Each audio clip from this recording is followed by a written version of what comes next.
Good afternoon, everyone. Thank you for being here at this wonderful afternoon, and thank you for our amazing panelists.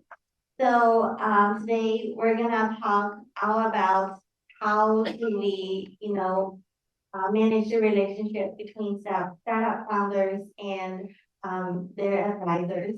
As a first-time startup founder, chances are there will be some knowledge gap. Either you may be looking for guidance on like go-to-market or technical knowledge. So the role of advisors are pivotal. They can help validate or tweak the company's vision, bring strategic insights and connections. And because of, thankfully for the supportive networks, along the entrepreneur journey, we can always find people to help us. And some of them become more involved and, kind of stepping into the advisor role. So I think that comes with our first question. So how should founders think about the optimal level of involvement from their advisors on this journey? Like, what should they consider to formalize the relationship? Sure, I'll go first. Is this working okay? Oh, good. Okay. So my general advice is to take it as much time of a good advisor as you can get. So, okay. Oh, wow. That's is take as much time of the advisor as you can get, and be what I call polite quickly. So a lot of entrepreneurs that I talk to are a little hesitant, and you don't want to say the wrong thing, but you practice on your early advisors and you ask them questions, and you also ask them, hey, who else would be good for this knowledge set? So every person you talk to, including other founders, is a potential path to another advisor. And I think what part of the journey you're on with your company, where you are, whether you're at the idea stage or whether you're in the growth stage, that can really affect which advisors you're looking for and which ones you will lean into. So, for example, I'm a molecular biologist by training. So when folks want to tap my subject matter expertise in biotech, sometimes that's more an early phase. Other advisors come in for growth or marketing or go-to-market, these things and various other things. So I really think that's an important part to think about when you're thinking about who's a potential advisor, how much do you want to lean in with them? And remember, that doesn't have to stay static. So you can lean in more with an advisor one at a particular stage, and then transition to leaning in more to advisor two at a different stage.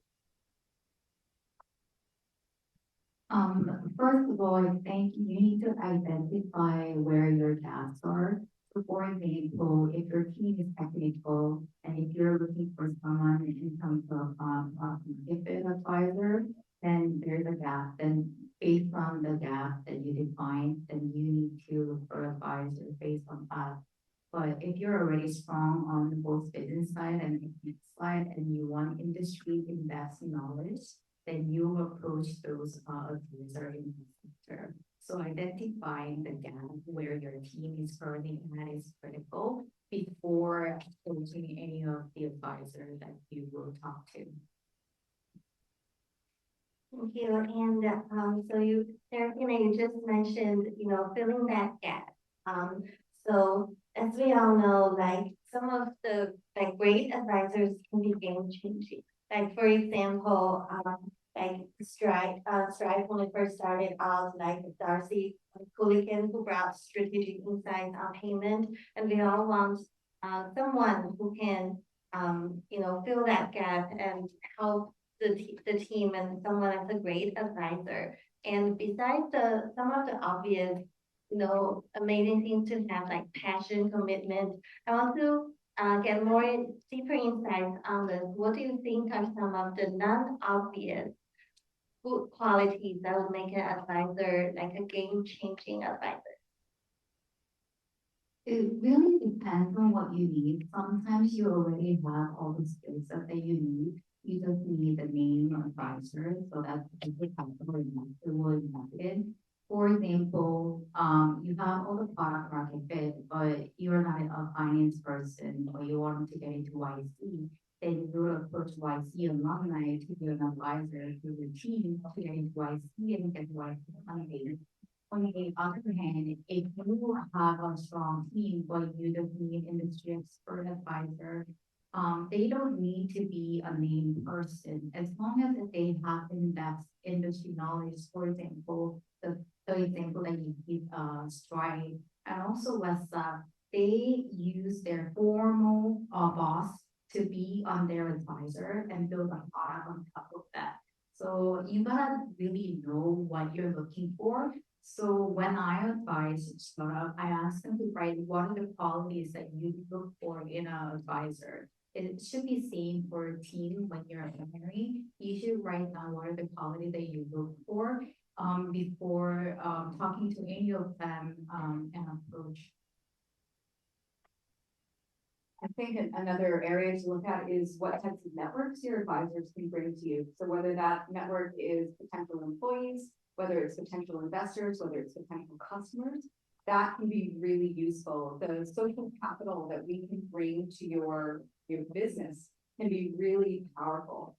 I will say though, remember that our social capital is something that we hold very dear. So make sure if you're using our social capital, you don't make us sorry that we lent it to you, right? So if you're using us to get a meeting with a VC, make sure you are dead ready for that meeting, right? Because it looks bad on me as an advisor if I've recommended that A16Z spend time with you and then you're just totally not prepared. So that's the cool thing about the relationship is it can go in both directions. If I'm advising your company and your company does really well, that also helps me, right? That helps me build my social capital and my network. So it's fun. It doesn't have to be a one-way relationship. I support all the things that were said, and I'll add that when you're starting out, a lot of things fall in the category of you don't know what you don't know. So when you're building your gap analysis, that'll solve the problem of the things you know you don't know. There's a huge swath of things that are outside of that. And so one of the advisors I try and recommend, or one type, is somebody who can really tell you and identify things that you don't know, who can sit down and spend some time with you. The subject matter expert is very handy and very important because it really varies. I focus a lot on educational startups and tech startups. And if one of their advisors is not from that industry, they can give unintentionally bad advice. So there's a set of advice that transcends industry, and then there's sets of advice that are very particular to that industry. So you would want a biologist, a molecular biologist, to tell you something, and so when you look for advisors, read their LinkedIn very carefully to understand where they're coming from and what kind of things they may or may not know. And you can ask them if this is something that they're familiar with. If somebody says, hey, are you familiar with the aerospace industry? And if they are, great, they will tell you that. But if they aren't, then you need to find somebody who is, if you happen to be doing aerospace. So whatever the area is, you need to cover those gaps. I completely agree. Yeah, and some great points. I heard, cover the gaps, make our advisors proud, and then startup founders, we're, all really appreciative of the time and the network the advisors bring. And this is, like Tiffany said, a two-way relationship. And some of the traditional ways how this relationship works is the advisor compensation is like a cash or a share of the company equity. So, and I'm curious, beyond the traditional ways, what are some of the non-traditional, some of the non-obvious ways that can incentivize advisors, make you excited to work with us, to share that knowledge and the social capital? I'll jump in again. Make it fun for them, right? So the transactional nature that everybody sort of assumes, hey, I'll give you stock, I'll give you some of your time, I'll give you some of your advice. But that a lot of times isn't really the main driver. It certainly isn't the main driver for why I do it. I do things because I want to spend time with people I enjoy doing it with, right? So if I'm advising an entrepreneur, the stock is possibly an issue, but I do a lot of advising for free just to get to know them and see how they react to things. And so when you run across advisors like me or other folks, try and figure out what drives things. That's the other key skill that you really have to learn just anyways, which is reading the person. reading, understanding what they're looking for and how you can help them. And it is an absolute two-way street. They're gonna help you and you're gonna help them. The stock is sort of incidental, so I make it interesting. Sometimes we'll just talk about other things and bring in, when I was fundraising, I would talk to somebody, not just about what they were trying to accomplish, but I'd be interested in other things. And if I ran across that stuff, I'd call them up or send them an email and say, oh, hey, I know you were interested in this other thing, nothing to do with me, but I thought you might be interested. Just be helpful. Yes, I echo that as well. You gotta be really get to know the advisor, because everybody has a different incentive, and for all of us, time is the most scarce resource that we have in the world. And when I choose to advise startup, I become a friend first, and I get to know them at least 4 months before me onboarding as an advisor. So knowing what they're building and being friends first before having them on board, I think it's really key, because you get to know advisory style and how they communicate and how they commit, and you will get to know what kind of resources they are providing for you. So I don't recommend going to some strange people and having you be an advisor. That shouldn't be your first time. A lot of startups make a mistake sending a LinkedIn message saying that, hey, if you don't do investment in this space, can you make an intro? No, I wouldn't. Like Tiffany said, it's terrible to ask someone that I never met in my life to do the intro to other VCs. You need to get to know that person, and that you need to be genuinely interested in that person too. So please be aware that it's a two-way street. You can also think about, to the points you've heard here, what are some other things on a meta level that might be motivating a particular advisor that you're thinking about approaching? So as a woman, I care a lot about supporting female founders, right? As a person of color, I really care about that. And so that's another place where I'm a little more lit up when I can lean into something like that and just say, wow, this person, it has to give twice as much for reasons, which of course we can go into if you guys want, but I can actually help there. I can help move the needle, and maybe someday that will also come back and benefit me when I head for my next startup, right? So there's also these bigger issues. I wouldn't say optimize for those, but find out what your potential advisor cares about and see where you plug into that, because what we want is for you to succeed, right? We give time that we never get back because we care about you succeeding, we care about you winning. So that's what we want to build together. The money is nice too, right? Obviously, we want all unicorns and we want our equity to be worth $1 billion. But honestly, that's not what it's about. And you know, when you talk about the cadence of when you come to your advisor, I would suggest don't just come to us when you have problems. Come to us when you have a win, right? We really want to hear about that. That helps us recalibrate how we're supporting you, and also gives us that little dopamine hit that says, oh, right, that's why I do this. Actually, I want to double down on that. So there's an old sales adage, which is deals aren't done between companies, they're done between people. Okay, and so that's why it was always traditional to go out and call thing, or you go have dinner, right? It wasn't to talk about the deal over dinner or even advisory or anything like that. It was actually to get to know the person and see if you're a fit for them, right? You're not just seeking their advice, right? You need to get advice that's heartfelt and useful for you, not generic advice or something that's just something they're doing for the stock or something like that. You absolutely want to be their friend at the end of the day. And if that company doesn't work out, then you want to be able to be so good with them and tight with them that they back you again. That's a friend. That's a good advisor where they say like, oh, that one didn't work out. And we've all been there. Didn't work out, but you gave it a good shot, and I know you tried your best. What else have you got? Because I like you. I want you to succeed, right? And I'm saying that not to get the stock, because I only invest in people I like, right? So to dig deeper in the question, or in your your real life experience, whether it's at MIT Innovation Hub or Harvard, Stanford, or Astreas, is there any, can you share some stories or examples of someone who you worked with and you're really impressed? Or I guess it's open-ended for the opposite. If any common, any pitfalls, any failure stories that you could share. Well, I did have an advisory relationship that I needed to exit. It was really hard to do that, but it was just a case where the founder and I were not a good fit. We weren't aligned on communication, on vision. What he thought my role was not what I thought my role was. So I had to say, I still believe in what you're doing. I'm happy to be an evangelist for you, but we will no longer be having our weekly 3-hour calls, right? Like we're not doing that anymore. We need to change our relationship.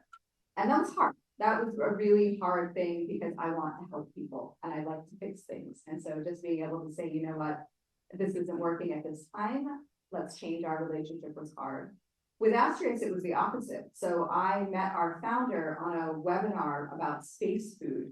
Turned out we lived 10 minutes from each other down on the peninsula. So we got together for coffee. She handed me a chocolate and then was like, would you like to be an advisor? And at first I was doing scientific advising for them. And then it just, in a very organic way, they would ask me a question and I would lean in. And then they'd give me another opportunity and I would lean in. And now I'm the chief business development officer because every time they needed someone who just rolled up her sleeves and got it done, I'm your girl, right? So that was a really nice organic evolving relationship. And we've always said to our founder, you know, the day when I am no longer the person to do this for you, that's a win for both of us. And I will be delighted to transition to another role supporting us.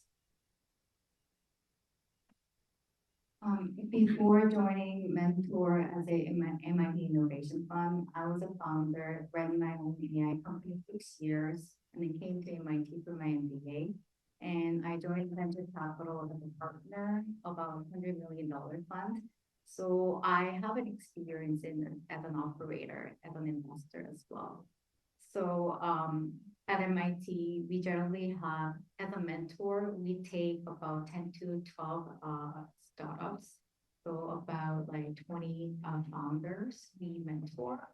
And sometimes they think that as a mentor, so a few weeks ago, this startup founder sends a group email saying that, oh, you mentioned this in a business case and there are competitors out there who are doing the similar things.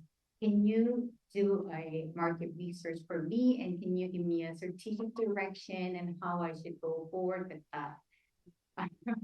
I told him that this is not an advisor role or mentor role that we should do. It is more of your team members should do. And all the things that I said in the meeting was publicly available information. Therefore, you should do your own research. And then if you want to be successful. So don't confuse advisor with the team member that you're part of. We are not entitled to do the research for you and not to do the detailed analysis for you.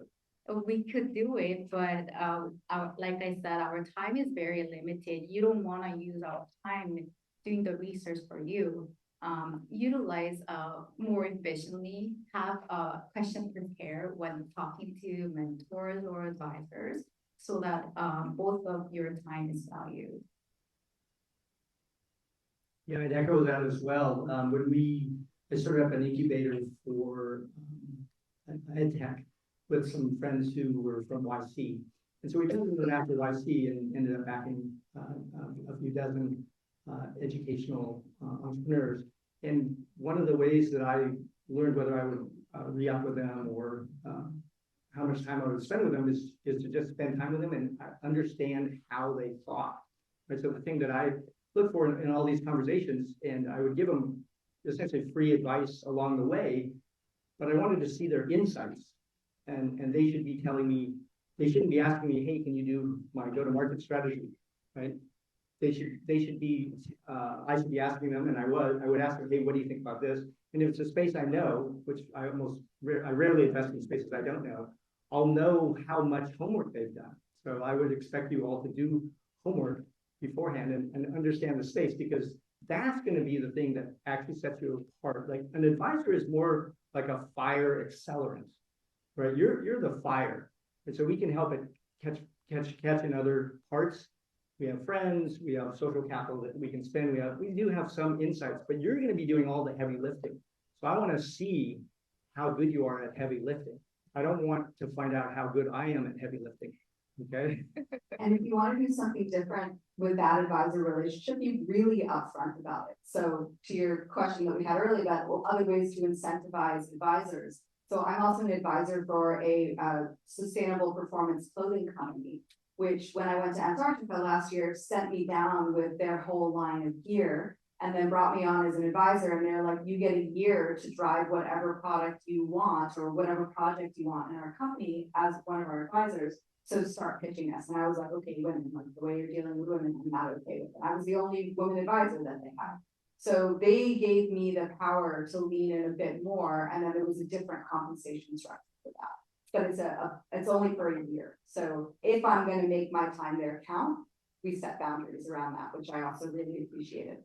So that's an example of a way that if you want some extra from your advisors, like you set boundaries around it, you make it good for them as well as good for you. And then you see where it goes. Thank you so much. I heard, setting good. Yeah, I heard setting good boundaries, be clear in communications, make sure as founders, we do the heavy lifting, we approach advisors with questions that are clearly curated and make the best use of their time. And as the startups evolve, like at different stages, maybe different expertise are needed. So my next question is about the evolving role for advisors. At what point, like, are there any specific milestones or triggers that founders might signal a need for change? Like, when should founders reassess the relevancy of their advisory report? So depending on the stage of the startup that you're in, advisors should change. That's the reason why the majority of the advisors have a 2-year vesting period with 1 year service. So advisor role that I serve is usually early startup, and I help them with fundraising and go-to-market strategy and market fit. And that's the early stage. And once the funding is done, once you are at a Series A, then you need someone who is maybe good at international expansion or global expansion. So at a different stage, you will need different advisors, and don't expect them to be there for you forever, because every advisor has a different goal. When I was running my startup, I had multiple different advisors at different phases. Pre-incorporation, I had advisors. Post first raise, I had different advisors. And after my second raise, I had different advisors. So it is really critical to onboard them periodically, and don't afraid to give a share out to people who are willing to help you. At the end, I always tell someone that I advise is that it's a paper money at the moment. If you don't do this collectively as a one team, it will be paper money. But you need someone who can make it in a monetizable manner that it's no longer paper money. So it is a stock. It can be tens of million dollars after you become successful. And then once you become one successful, then you can be a serial entrepreneur. So don't be so stingy about giving stock options to your advisors or even your team members. You need to be in a place together and then grow together as a team. Nobody can build a startup alone. I don't think I have anything to add to that. That was great. The other thing I'd add, double down on everything that was said is it depends on the stage you're at. And so you can ask the advisor what stage they typically cover, right? And so that's another general piece of advice I'd give folks is just like Nike's, just do it. Just ask. The advisors aren't trying to be somebody they are not. We're not interested in being some, covering you in an area that we're not, either excited about. Personally, also I cover the same area, the very early stage stuff, and my job is to help get them to Series A. And then there's other people who prefer operationalizing from there. But then, as you could look at my LinkedIn, and if you pay close attention, you can see not just where I worked, but when I worked there, right? So you might notice that I worked at Google in 2001. Okay, well, Google was born in 1998. What were they doing in 2001? They were doing ads. That's when they started ads. So who was this guy? He did the first ad deals. And so if you look back at my track record, that's where I have the most experience, doing the very earliest deal for companies. I'm very familiar with that space, right? Other people are much better than I am at operationalizing things. And so I would step back from those areas and say, like, you need somebody else. That I'm not your guy. So be very clear with what you're looking for. Okay. Thank you so much. I think that's a end for our panel. Thank you again for Serephina, Alan, and Tiffany. So thank you for sharing your insights, and thank you all for joining us today.